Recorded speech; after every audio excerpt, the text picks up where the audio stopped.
நமது அனுதின மன்னா ஊழியங்களின் வாழ்த்துக்களுடன் இன்றைய நற்செய்தி தாய் கரடியைப் போல. இன்றைய வேதாகம பகுதி ஓசியா 11 வசனங்கள் 1 முதல் 9 வரை. இஸ்ரவேல் இளைஞனாயிருந்தபோது நான் அவனை நேசித்தேன். எகிப்திலிருந்து என்னுடைய குமாரனை வரவழைத்தேன். அவர்கள் தங்களை அழைக்கிறவர்களின் முகத்துக்கு விலகி போய்விட்டார்கள். பாகால்களுக்கு பலியிட்டு விக்கிரகங்களுக்கு தூபம் காட்டினார்கள். நான் எப்ராயிமை கைப்பிடித்து நடக்க பழக்கினேன். ஆனாலும் நான் தங்களை குணமாக்குகிறவர் என்று அறியாமற் போனார்கள். மனுஷரை கட்டி இழுக்கிற அன்பின் கயிறுகளால் நான் அவர்களை இழுத்தேன். அவர்கள் கழுத்துகளின் மேலிருந்த நுகத்தடியை எடுத்து போடுகிறவரை போல் இருந்து அவர்கள் பட்சம் சாய்ந்து அவர்களுக்கு ஆகாரம் கொடுத்தேன். மனந்திரும்ப மாட்டோம் என்றதினால் அவர்கள் எகிப்து தேசத்துக்கு திரும்பி போவதில்லை. அசீரியன் அவர்களுக்கு ராஜா. ஆகையால் அவர்களுடைய ஆலோசனைகளின் நிமித்தம் பட்டயம் அவர்கள் பட்டணங்களுக்குள் பாய்ந்து அவர்கள் தாழ்பாள்களை நிர்மூலம் பண்ணி அவர்களை பட்சிக்கும். என் ஜனங்கள் என்னை விட்டு விலகுகிற மாறுபாட்டை பற்றி கொண்டிருக்கிறார்கள். அவர்களை உன்னதமானவரிடத்தில் வரவழைத்தாலும் ஒருவனும் எழும்புகிறதில்லை. எப்ராயிமே, நான் உன்னை எப்படி கைவிடுவேன்?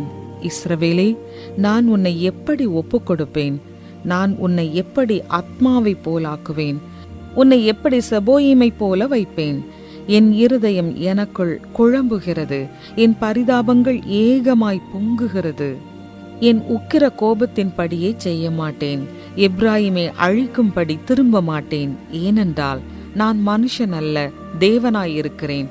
நான் உன் நடுவிலுள்ள பரிசுத்தர். ஆகையால் பட்டணத்துக்கு விரோதமாக வரேன்.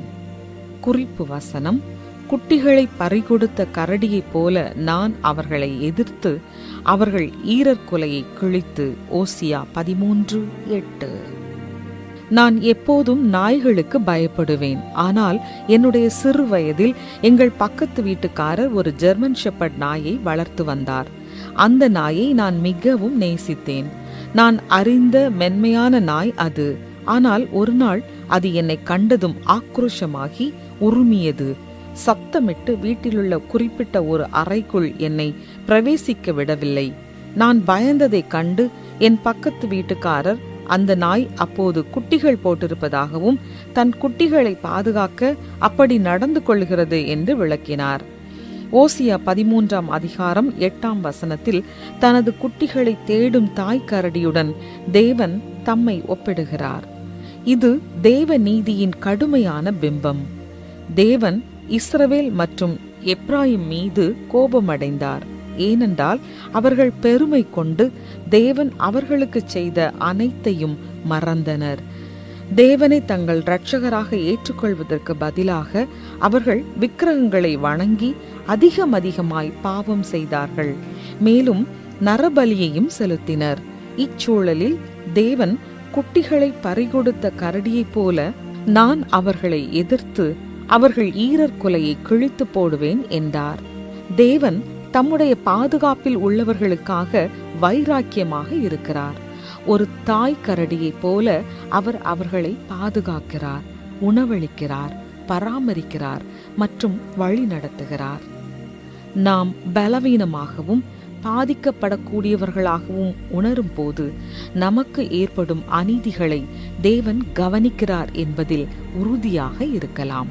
ஒரு தாய் கரடி தன் குட்டிகளை பாதுகாப்பதைப் போல உதவிக்காக நாம் அழுவதை பார்க்கிறார், கேட்கிறார், நம்மை பாதுகாக்க விழைகிறார். கரடுமேடான வாழ்க்கையினூடே நாம் தேவனின் பாதுகாக்கும் கரங்களில் பத்திரமாக இளைப்பாற முடியும். நம் வாழ்வில் தேவனின் அக்கறையான தலையீட்டிற்காக அவருக்கு நன்றியுடன் இருப்போம். மேலும் தேவனையும் அவருடைய வீட்டில் அன்பு மற்றும் நீதிக்கான அவரது விருப்பத்தையும் மதிக்கலாம். தேவனின் உதவியை பெற்று நாம் தேவைப்படுபவர்களை காக்க நாமும் எழுவோம். உங்கள் வாழ்க்கையில் தேவனின் கடும் பாதுகாப்பை நீங்கள் எப்படி அனுபவித்தீர்கள்? தேவன் உங்களுக்காக செய்தவற்றை ஏற்றுக்கொண்டு நினைவில் வைத்துக்கொள்ள நீங்கள் என்ன செய்யக்கூடும்?